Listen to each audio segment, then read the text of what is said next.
bukan ulama Saya hanyalah sosok kafir yang Allah berikan hidayah, mencoba untuk menggunakan ilmu para ulama karena mencari muka kepada Allah. Saya tidak ada organisasi Islam. Memang saya tidak mau dari awal berorganisasi Islam. Saya sudah tahu bakal begini jadinya. Saya dari awal tidak pernah bergabung dengan organisasi Islam manapun, baik NU, Muhammadiyah, Naqsabandiyah, Al-Wasliyah, FPI, Banser, Ansor, Banseret dan lain sebagainya. Saya nggak pernah. Kenapa? Saya orang dari kafir yang diberi petunjuk, tidak mau memecah belah ukhuwah Islamiyah. Ini bukan persoalan antara kita orang Indonesia, bukan. Orang-orang yang berkepentingan politik di negara kita, bukan juga pemerintah. Jangan diserang Pak Jokowi. Pak Jokowi tidak tahu, tetapi dalam di samping kiri kanan lingkaran Joko Widodo, bajingan. Kalau kita serang Pak Jokowi nggak bisa, mau tidak mau, suka atau tidak suka, dimenang atau menang, dimenangkan atau menang, terbukti beliau berdasarkan undang-undang sudah dilantik sebagai kita terima legowo dengan lapang dada. Saya saja dari kafir begini sangat menghormati ini wibawa Islam. Antum anggap biasa begitu-begitu.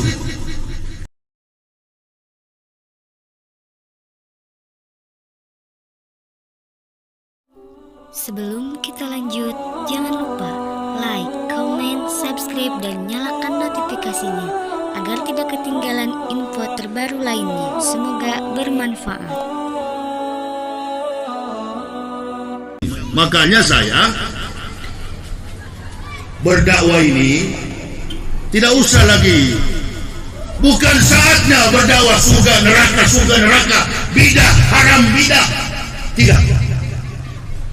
Semua umat Islam itu diajarkan kepada seluruh jamaah, yakinlah kita ketika kita mengucapkan la ilaha illallah Muhammad Rasulullah, tempat kita adalah surga. Itu yang ngomong bukan saya. Hadis Nabi SAW, barang siapa mengucapkan la ilaha illallah, anak kata Rasulullah, Muhammad Rasulullah, haramullahu naro alaihi, haram bagi mereka neraka. Saya kok kalau dengar ada ustaz ceramah di masjid, neraka, bidah, kafir, umat Islam, kok ada orang Islam masuk neraka? Jemaah juga ada yang percaya. Yang masuk neraka itu adalah orang kafir yang bukan itu baru pas. Dalam situasi dan kondisi begini, kita umat Islam perlu persatuan. NU bersatu dengan Muhammad, ente Al-Wasliyah bersatu dengan Naqsabandiyah, FPI bersatu dengan Banser bersatu dengan FPI, Ansor, Banseret dan lain sebagainya. Bersatu kawan, jangan mau dipecahkan. Tapi yang suka pecah-pecahkan ini ternyata bukan masyarakat. Mohon maaf Pak Dewan, yang bikin hancur persatuan di Indonesia ini adalah statement para pejabat. Coba evaluasi lagi. Coba kita feedback ke belakang, kita flashback ke belakang, comeback history, pulang kepada sejarah. Ributnya sejak Jokowi memimpin dari awal sampai sekarang, Indonesia ini terus ribut. Saya bilang begini bukan benci sama Pak Jokowi, enggak. Saya bilang begini karena saya bertanggung jawab atas kemaslahatan bangsa dan negara, terutama tegaknya Islam di masa datang. Allahu Akbar. Mayoriti bangsa ini adalah ya, atas berkat rahmat Allah yang Maha Kuasa dan dengan didorongkan oleh keinginan luhur supaya berkehidupan kebangsaan yang bebas, maka rakyat Indonesia menyatakan dengan ini kemerdekaannya. Andil dalam kepedulian memerdekakan negara ini mayoritas adalah ulama. Saya sudah terlanjur basah, saya sudah terlanjur terjun ke dunia perjuangan dakwah. Lalu saya tidak manfaatkan momen seperti ini. Allahu Akbar. Kalau saya masuk Islam cuma mau cari kelebihan rezeki, ngapain singgung yang begini? Ambil jalan, ada dua, amar ma'ruf nahi mungkar. Saya cari yang ma'ruf supaya jadi wapres. Masuk juga bola ini. Konteks dakwah itu tujuannya dua, amar ma'ruf nahi. Kalau cuma mau cari ma'ruf, iya kan? Rajal di samping Pak Jokowi ini kan dulu kiai. Sekarang Rajal sudah jadi wapres. Gara-gara Rajal inilah pindah menjadi pejabat, Islam jadi begini. Coba tanya tuh ibu-ibu tuh. Bu, antum kalau ditinggali suamimu pergi nikah lagi, bukan tinggal wafat, tapi antum ditinggali suamimu pergi menikah dengan perempuan lain. Apa yang berkecamuk dalam pikiran dan benak hatimu terhadap suami? Tunggu dulu. Apa kira-kira? Bu? Apa yang berkecamuk dalam pikiran dan hati kita ketika ditinggal suami untuk menikah lagi? Apa itu? Sakit hati, kecewa, frustasi, bahkan bingung menghadapi kos hidup to the next time, untuk waktu yang ke depan. Betul. Itulah jamaah ini sekarang, umat Islam Indonesia. Bi ilmi ulama yang semestinya menuntun umat dalam konteks vertikal teologis, dia pergi kepada jabatan politik. Enggak apa-apa, antum sebagai ulama kuasai ilmu politik lebih daripada politikus, tapi antum tidak usah menjadi politikus. Mengingat Indonesia ini dimerdekakan dengan keringat, darah, dan air mata para pejuang-pejuang Islam yang notabene gelar mereka adalah innal ulama warasatul anbiya. Jangan sebagai ulama merayap ke pintu bupati, merayap ke pintu wali kota, merayap ke pintu gubernur, merayap ke istana negara, dari merayap jadi pejabat. Wibawa kita sebagai ulama, saya bukan ulama saya hanyalah sosok kafir yang Allah berikan hidayah, mencoba untuk menggunakan ilmu para ulama karena mencari muka kepada Allah. Saya tidak ada organisasi Islam. Memang saya tidak mau dari awal berorganisasi Islam. Saya sudah tahu bakal begini jadinya. Saya dari awal tidak pernah bergabung dengan organisasi Islam manapun, baik NU, Muhammadiyah, Naqsabandiyah, Al-Wasliyah, FPI, Banser, Ansor, Banseret, dan lain sebagainya. Saya nggak pernah. Kenapa? Saya orang dari kafir yang diberi petunjuk, tidak mau memecah belah ukhuwah Islamiyah. Di masjid orang kunut, saya ikutan baca kunut. Imamnya kunut, saya aminkan dari belakang. Imamnya tidak kunut, saya juga aminkan. Lebih cepat, lebih bagus. Kenapa antum hanya gara-gara organisasi Islam jadi sombong, lalu merasa diri organisasimu besar, menghantam saudara Muslim organisasi yang kecil? Sekarang kita dengar FPI sudah dibubarkan, Front Pembela Islam, akibat sakit hatinya 9 iblis naga Taipan kepada Habib Bahar Rizik Shihab. Ini bukan persoalan antara kita orang Indonesia, bukan. Orang-orang yang berkepentingan politik di negara kita, bukan juga pemerintah. Jangan diserang Pak Jokowi. Pak Jokowi tidak tahu, tetapi dalam di samping kiri kanan lingkaran Joko Widodo, bajingan-bajingan. Kalau kita serang Pak Jokowi nggak bisa, mau tidak mau, suka atau tidak suka, dimenang atau menang, dimenangkan atau menang, terbukti beliau berdasarkan undang-undang sudah dilantik sebagai kita terima legowo dengan lapang dada. Kita kritisi aspek kesuliman yang ada di masyarakat. Beliau nggak tahu itu. Ini dia hak prerogatif yang beliau punya untuk menetapkan segala keputusan politik. Itu saja, tapi jangan diserang ke situ. Kalau kita sakit, check up di dokter. Umpamanya kita berobat, kita kecelakaan, jatuh, kemudian tangan kita infeksi, patah tulang kita, remuk tulang-tulang kita, dokter akan memberikan suntikan vitamin yang meredakan rasa sakit, tapi tidak suntik di bekas remuk itu. Nah, begitulah kira-kira diagnosa daripada problematika politik yang ada di negara kita sekarang ini. Artinya apa? Sebagai pemimpin umat, kita tidak usah merasa besar karena punya pengikut. Satu bangsa kita, satu tanah air kita. Lihatlah kemarin, mahasiswa Universitas Cendrawasih, orang Papua di depan aparat sudah mengatakan Indonesia bukan negara kami, merah putih bukan bendera kami. Apa jadinya kalau Indonesia ini jadi negara-negara federal? Aceh merdeka, insya Allah Riau juga pasti ikut. Awak pun pindah dari Jakarta kemari. Sumatera ini pasti merdeka. Mau kita begitu? Jangan mau. Kita selalu berdoa. Pak Jokowi dan Pak Maruf sudah tidak lama, tinggal 3 tahun. Betul apa betul? Masuk Ramadan bulan April Mei. Kalau sudah masuk Ramadan sama dengan 2022, 2023, 2024 kita berdoa.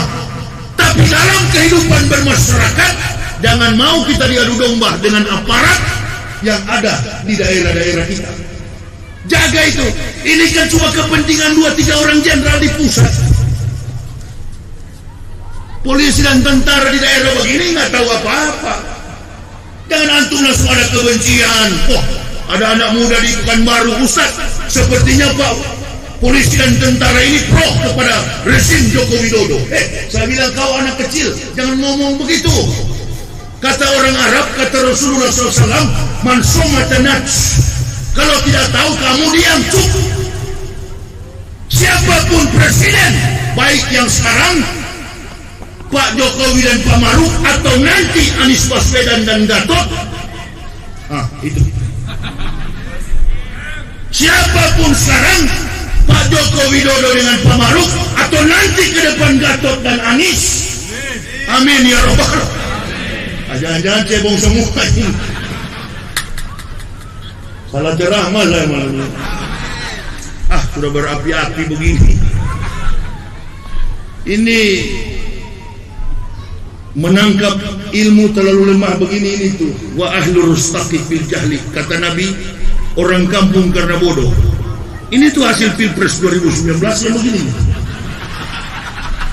Dia orang kurus, pakai batik, masuk ngungsep di gorong-gorong, cocok jadi presiden.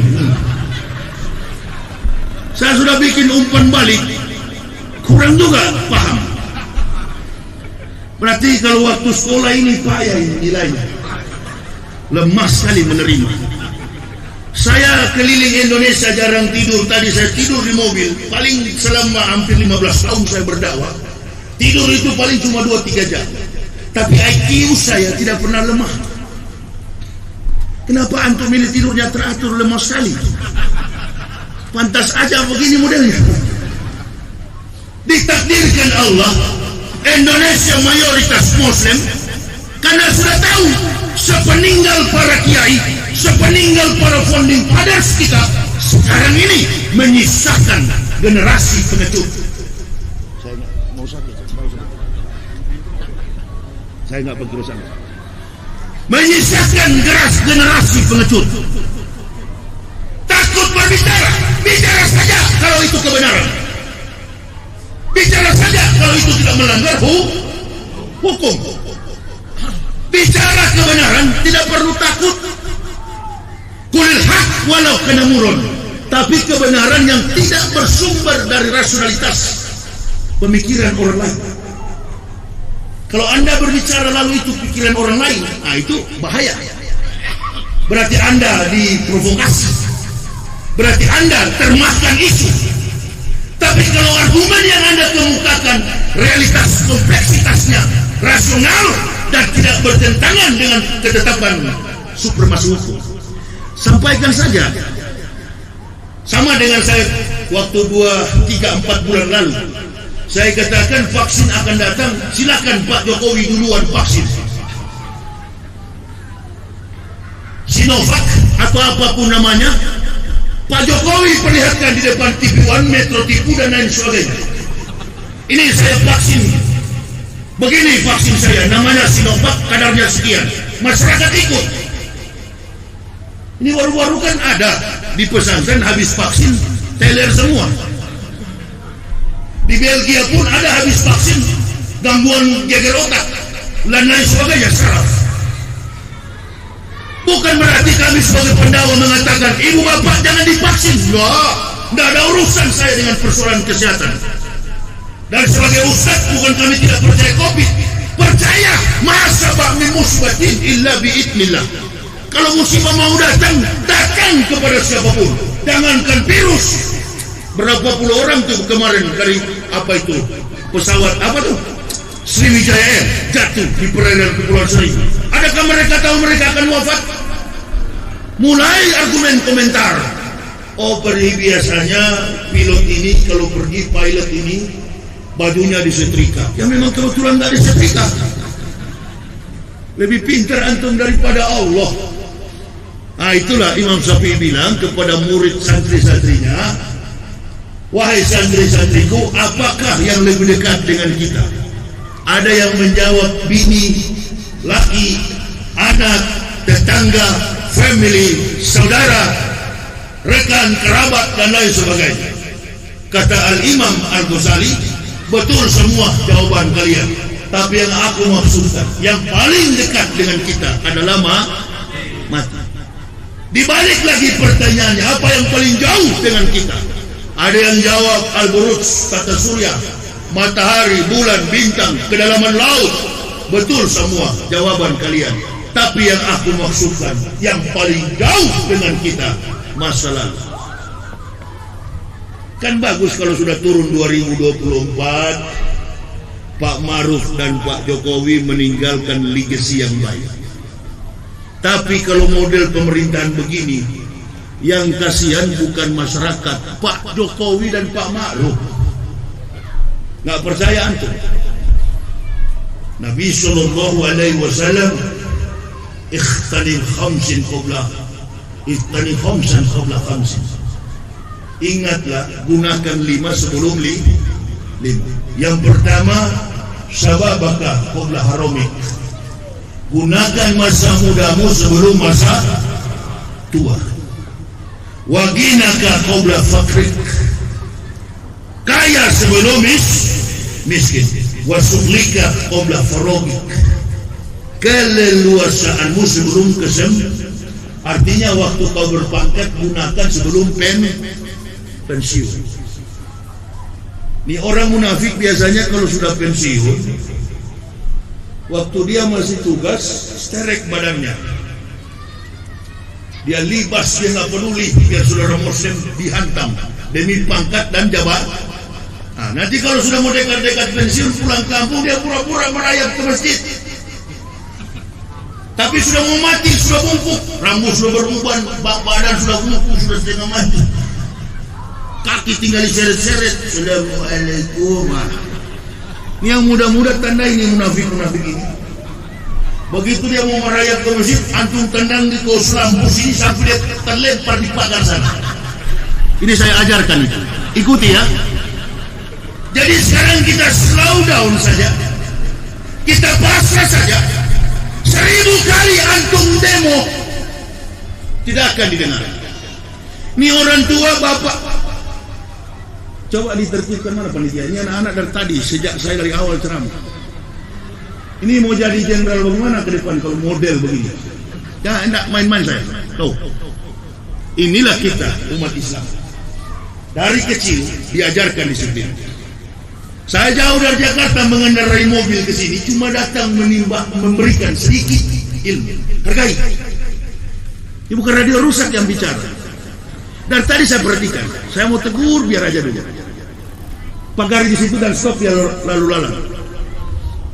Coba kita tunjukkan bahwa agama ini berwibawa dari karakter kita. Saya saja dari kafir begini sangat menghormati ini wibawa Islam. Antum anggap biasa begitu-begitu. Ya. Kalau nanti sudah turun, semua yang kita lakukan di masa lalu akan terngiang-ngiang, akan jadi memori kolektif di masyarakat. Coba deh, dengan kejadian begini, ada tuh stiker-stiker yang di mobil. Piye kabar? Piye kabar? Enak zamanku tuh. Itu Pak Harto. Kalau tidak ada Pak Harto, komunis semua kita ini. Lepas dari Pak Harto, presiden sipil, siapa yang datang? Habibie. Tidak tamat, tidak selesai. Kemudian Gus Dur juga tidak tamat karena sipil. Ditolong negara kita ini dengan datangnya sosok yang kebapaan, betul-betul pemimpin, bastokan, badannya gagah, mukanya ganteng, Allahu Akbar, jago bahasa Inggris. Jauh sekali dengan yang satu.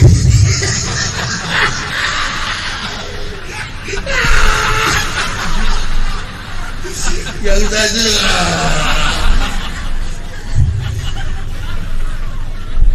mesti begitu kawan.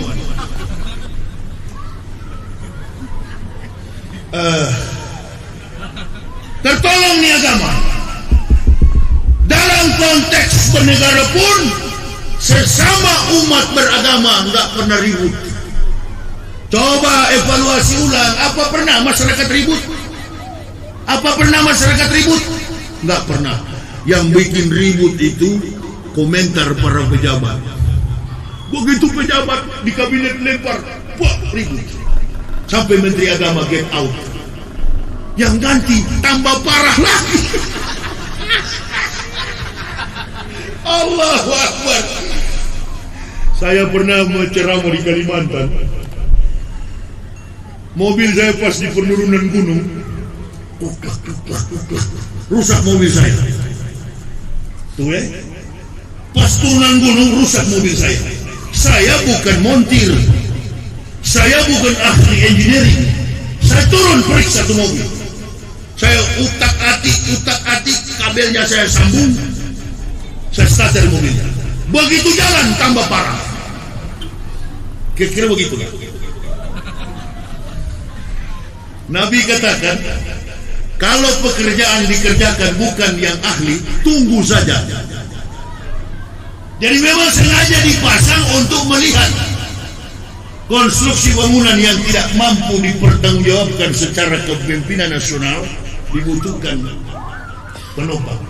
Jadi jamaah nggak usah demo, nggak usah bereaksi. Apapun Pak Maruf dan Pak Jokowi buat, pasrah di hadapan Allah. Sudah nggak bisa dipercaya, supremasi hukum sudah lemah. Dan kami sebagai pendakwah, semakin kami ditekan, bukan kami takut. Saya pribadi akan semakin berani, karena tidak ada urusan. Kehidupan kita bukan di dunia yang nyata ini. Kalau kehidupan kita di dunia yang nyata ini, ngapain saya capek-capek bawa mobil keliling Indonesia? Al-mu'minuna la ya'mutuna bal yunqalun. Orang Islam tidak pernah mati tapi pulang kampung.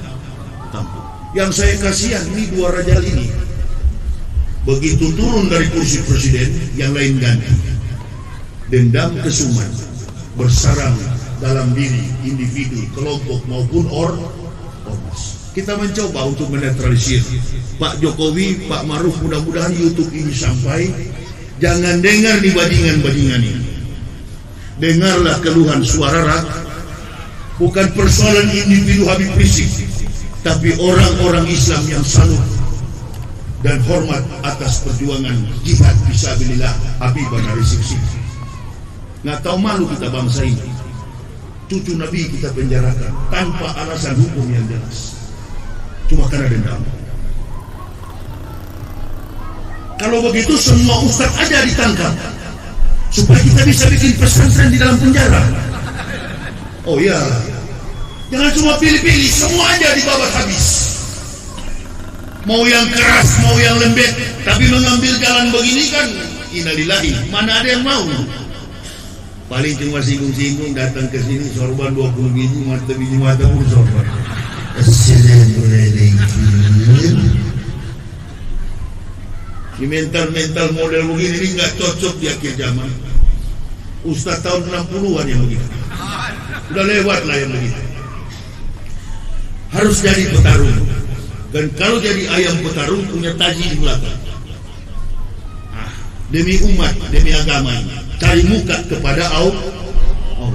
Terlalu banyak yang berkepentingan di pundak Habib, baik kepentingan politik, bisnis, dan lain sebagainya. Itulah tujuan orang mendekati beliau. Saya tidak pernah mendekati beliau atau bergabung dengan apapun organisasi Islam di Indonesia ini. Kutegakkan agama ini hanya dengan keluarga. Biar jamaah menilai, biar jamaah tahu bahwa pertolongan kita yang paling sempurna hanya datang dari Allah Subhanahu wa ta'ala.